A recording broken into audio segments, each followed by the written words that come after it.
I have not seen an unraveling of national power on this scale since the Soviet breakdown. If we can't turn this around and get back to building things again, the debate now is, do you want high inflation plus productivity or high inflation plus a goods shortage? Neither of these are pretty. There's so little with this administration that goes in a straight line. We just hit our 600th tariff change since January 20. Everything is up in the air and everything is on hold.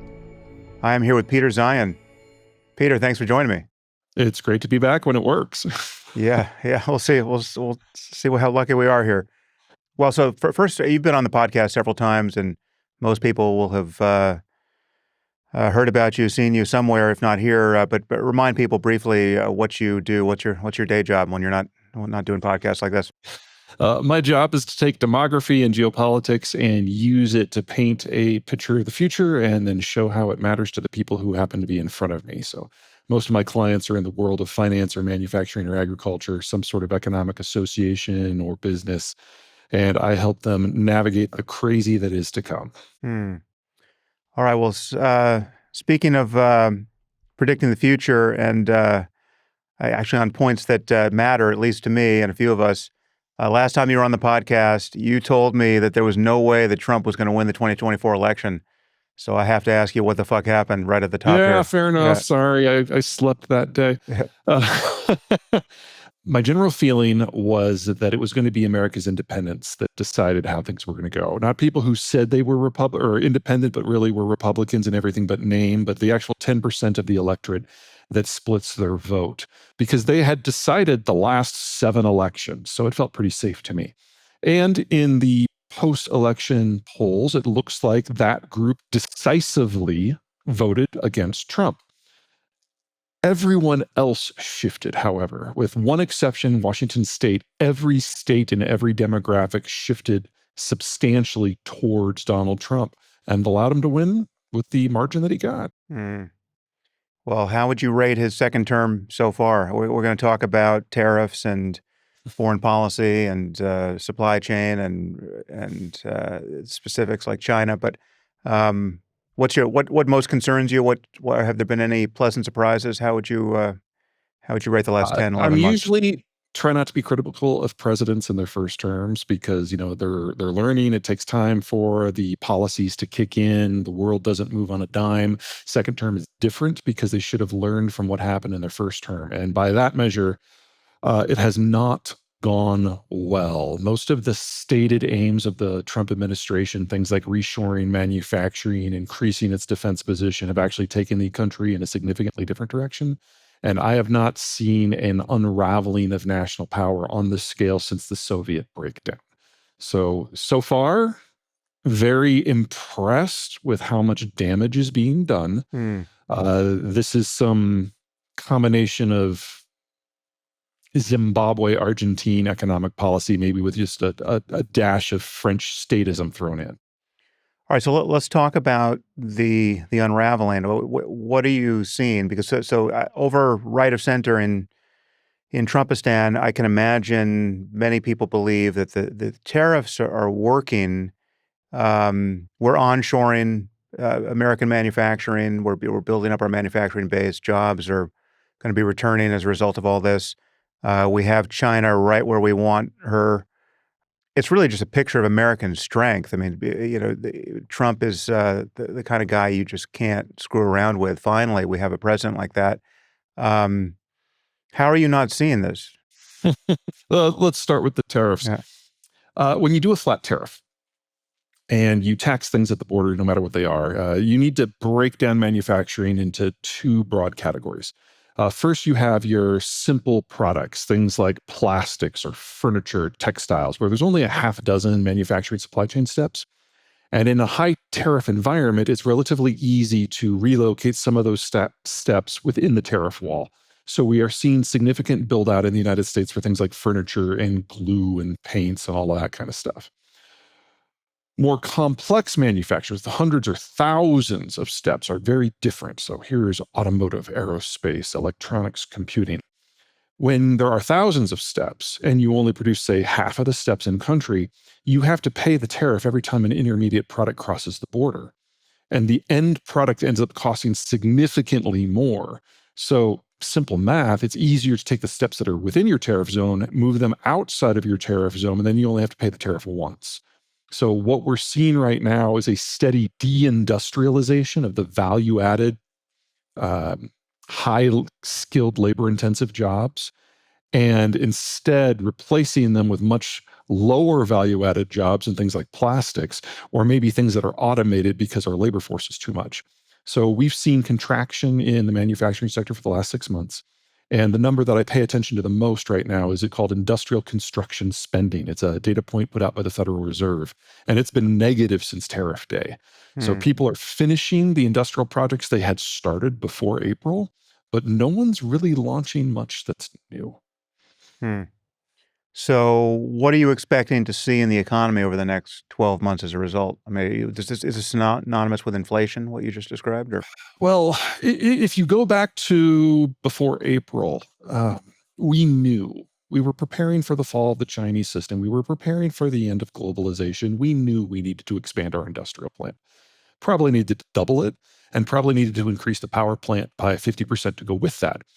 There's no way you do that on anything less than a 40-year time frame without a lot of inflation, and I would argue we needed to do it in the next 5 to 6 years. So inflation was already part of my forecast. But now we have deindustrialization going on top of that. And so if we can't turn this around and get back to building things again, and that requires a very different federal policy, we're going to enter a period where we're going to lose the products from abroad at the same time we no longer are producing very many of them here. So we have to still go through that industrial build out, but now against a backdrop of goods shortages. So the debate now is, do you want high inflation plus productivity, or high inflation plus a goods shortage? Neither of these are pretty. Hmm. So obviously, there's been a huge build out with respect to data centers for AI, And and progressing. yeah, I mean that's the one thing that is has been a bright spot for the market. It remains to be seen whether it's a catastrophic bubble in the end. But It's and definitely a bubble, let's be clear. yeah, Whether it's catastrophic, yeah, who knows? yeah, I mean, and it can be a bubble. I mean, we should be clear. It can be a bubble without AI itself being a bubble, right? I mean, it can there could be this overinvestment and a build out, even if AI is in fact the future, right? Well, there's a lot of unknowns in that statement, so I don't want to overly come down on one side or the other. 15 years ago, 10 years ago, people were aware of large language models, but I don't think there was anyone in the AI space who really thought that LLMs were the thing that was going to break open, and here it is. So expecting the model we're on right now to be what we use in 5 years or 10 years or 15 years is a bit of a stretch from my point of view. Mm, Technology doesn't go in a straight line like that. Um, Also, LLMs require a massive amount of processing compute capacity with graphics processing units. And GPUs are the most advanced chips that humans make, and GPUs cannot be made without a fully globalized system. So I actually look at today's build out, like, this is great because every data center needs power to go with it. We need the power regardless. And if we're entering a world where globalization breaks down, we won't be able to make the GPUs. So anything that's installed now is all we have. So while I'm not a believer in the trajectory that we're on, I have mm. no problem with any of the steps we're taking right now. Do you think we're in the process, however gradual, of onshoring our dependence on Taiwan, or is that not No, in the cards? no. There's 100,000 manufacturing steps for high-end semiconductors. The fab facility is an important one. It's an unavoidable one. But there's another 40,000 that are like that. And once you actually have your fab facility, the next step down is testing and packaging and incorporating into components. We do very little here. I'd argue that's much more important. And on the front end is the design and the logistics. We do that. That's the highest value added part of the process. So this obsession with fabs is actually taking one of the lower value added steps that's most capital intensive and putting it at the center of the conversation. And that's just bad reasoning from my point of view. We Mm. should be focusing on things that are downstream, closer to the end consumer, if you're worried about national security. Well, so I want to talk about national security and foreign policy and talk about China and Central America, South America. But just to close the loop on this, what do you think if this process of what you're calling deindustrialization continues apace for the rest of Trump's term? What are you expecting to change over the course of 4 years? I mean, there's so little with this administration that goes in a straight line. So that's a really loaded question. Hmm. Key thing to remember is that Donald Trump still hasn't fleshed out the government. He fired the top several thousand positions, filled very, very few of them, and then surrounded himself with a cabinet that has very little technical experience in anything. So if you think back to Obama, we had a cabinet that was all academics that had never done anything in the real world. Now we have ideologues who have never done anything in the real world. Hmm. So to expect to get good advice going to the president, even if he was open to hearing it, is pretty thin. And we've now had major policy changes on drug policy, on illegal narcotics, on the Red Sea, on Israel, on Ukraine, on vaccines, on tariffs, because, and I quote, it's what I feel. Hmm. We get no straight lines on that. And so you can imagine what's going on in the business community right now. This is the reason why industrial construction spending is falling. No one knows what the policy set is going to be tomorrow or next month or next year. And without some degree of continuity or some degree of guide, everything is up in the air and everything is on hold. So if this sort of ambient chaos holds, and we just hit our 600th tariff change since January 20, Hmm. no one's going to put money to put anything in the ground because they don't know if it's going to be worth their time. So what's going on with Venezuela and Mexico? I know Question. I know No you idea. focused on cartel violence. Yeah, yeah. But yeah, what's the? I mean, Trump has obviously been threatening to deal harshly with the cartels. I think it remains to be seen what he's intending with respect to Venezuela. But how do you view our ramping up hostilities on both those fronts? Well, let's start with the understood reality on the ground. Venezuela is a very weak state where the state security services have been so focused on crushing political dissent for so long that they've lost control of large tracts of territory. And so some of the cocaine smugglers in Colombia have now used Venezuela as a way to get their stuff to the wider world. It's a minority. It's less than 10% of the flow. Most of it still goes north into Central America and ultimately Mexico, especially Mexico, before coming north to the border. But there is a flow that goes through Venezuela. I'd argue most of that flow eventually goes into Europe as opposed to coming to the United States, but it is real. And there is a degree of collaboration among members of the Maduro government in facilitating those flows.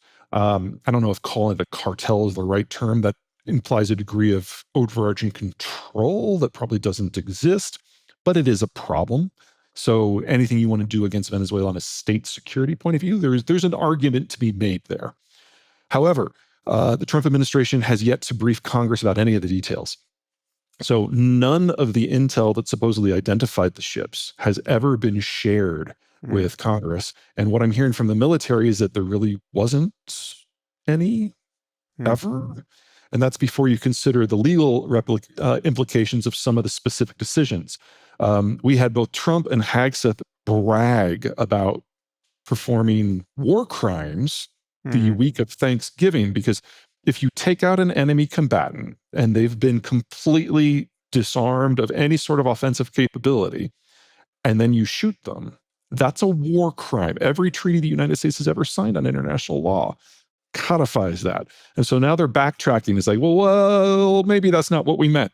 In addition, we now have the USS Ford down there, which is our top super carrier, badass piece of military equipment. And it was only on the Monday after Thanksgiving that Trump convened a national security meeting with the Joint Chiefs, Secretary of Defense, Secretary of State, to begin the discussions about what the goals in Venezuela are.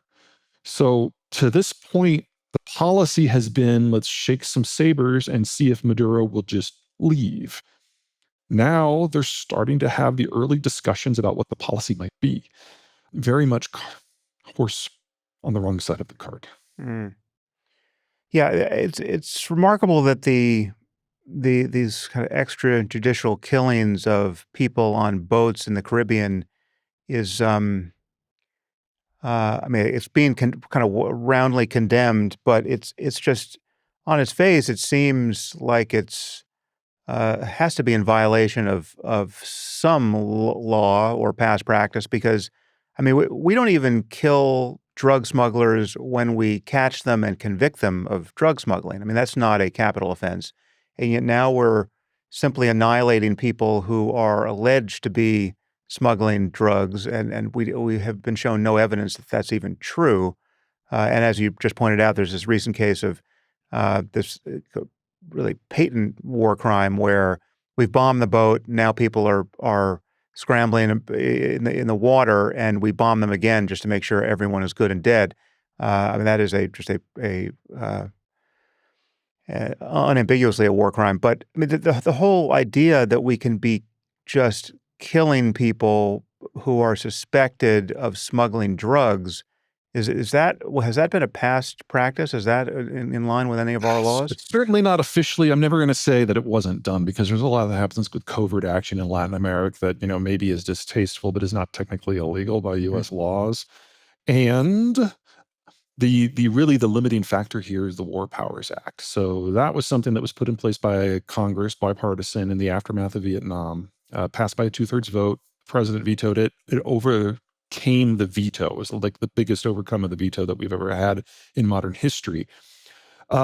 Every administration since then, including the Trump administration, has said that the War Powers Act is unconstitutional. It's an unconstitutional check on presidential authority, but it has never come up to the courts.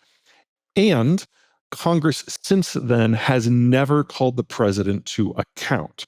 So either the president has presented his case after 30, 60, 90 days to justify, and then Congress votes to authorize the military action. That's, for example, how Iraqi freedom happened.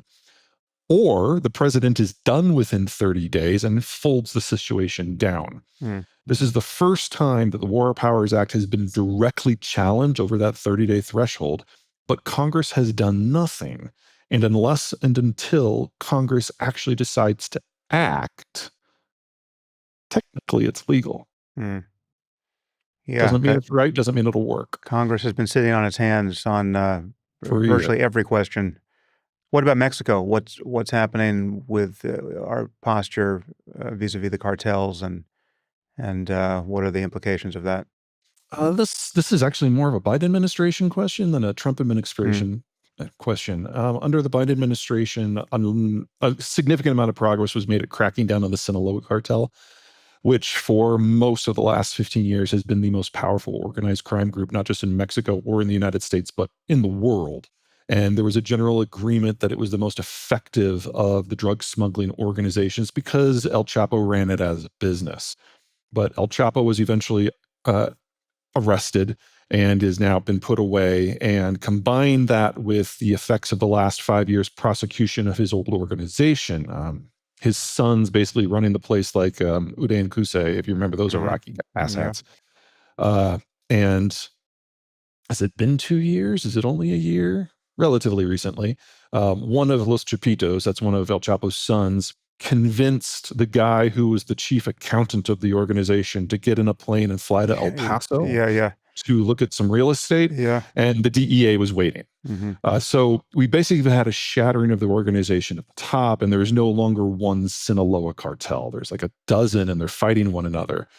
That sounds great, but the second largest drug trafficking organization in Mexico in the world is called the Jalisco New Generation Cartel, and they are an order of magnitude more violent. And now they are the most powerful entity, and they are taking over a lot of former Sinaloa territory. So by taking out the big bad, we've helped inadvertently to create a new big bad that, by many measures, is a lot worse because Sinaloa, their kind of guiding idea was you don't shit where you sleep. You bribe local law enforcement so they're on your side.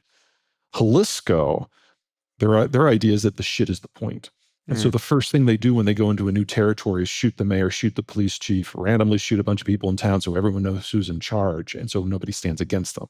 Different model, a lot more violent, not as effective in the long run, but it generates a lot more activity that we are now seeing, among other things, in the murder rate in Mexico. mm. So has the Trump administration done anything new on that front? I know he's said that he, wants to send in SEAL Team 6 to deal with the cartels. Have we done anything that's actually changed our posture with respect to them?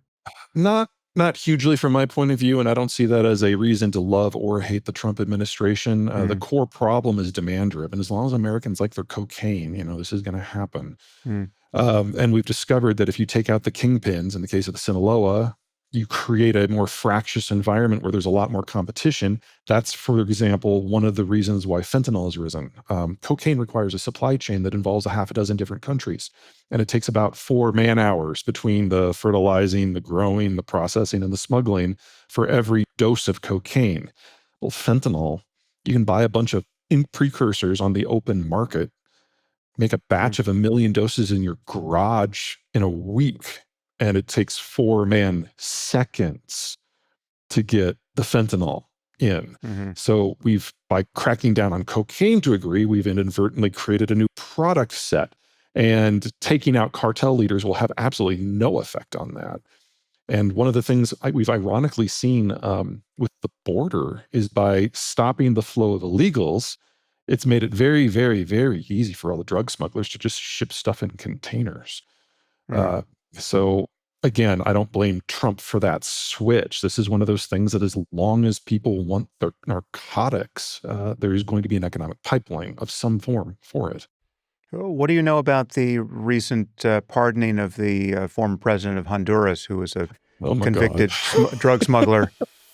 The Chinese basically haven't repopulated anyone under age 40. The bottom line is they probably now have more people over age 54 than under, and there isn't an economic model that will work with that by the year 2035. In calendar year 2025, the US population dropped for the first time in the history of the Republic, with the notable exception of the Spanish flu. This is now our trajectory unless something significant change, and that assumes that RFK Jr. is removed tomorrow. What do you see post-Trump? We all should be terrified of what that would look like.